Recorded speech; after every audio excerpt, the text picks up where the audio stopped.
నేను ఇప్పుడు పెసరట్టు చేస్తున్నాను. దానికోసం 1 గ్లాస్ పెసలు తీసుకున్నాను. 1 గ్లాస్ పెసలకు హాఫ్ గ్లాస్ బియ్యం తీసుకోవాలి. దాంట్లోకి 2 స్పూన్స్ మినపప్పు వేసుకోవాలి. క్రిస్పీగా ఉంటుంది.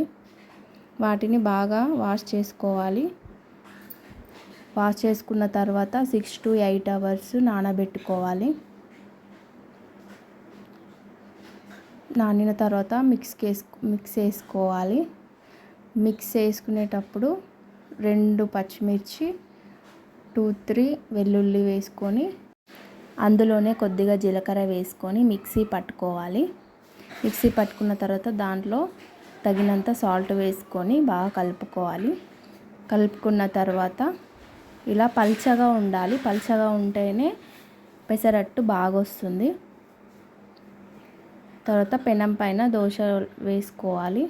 దోశలాగా కాకుండా కొద్దిగా చిన్న సైజులో వేసుకోవాలి. కొద్దిగా మందంగా వేసుకోవాలి. దానిపైన కొద్దిగా ఆనియన్స్ వేసుకోవాలి. అది మీ ఇష్టం. టేస్ట్ బాగుంటుంది వేసుకుంటే. దానిపైన కొద్దిగా ఆయిల్ వేసుకోవాలి. ఆయిల్ వేసుకొని మూత పెట్టుకోవాలి.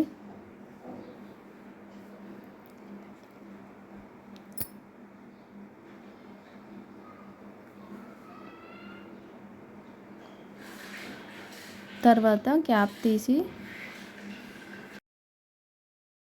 2 సైడ్స్ బాగా కాల్చుకోవాలి. ఇది తొందరగా కాలిపోతుంది.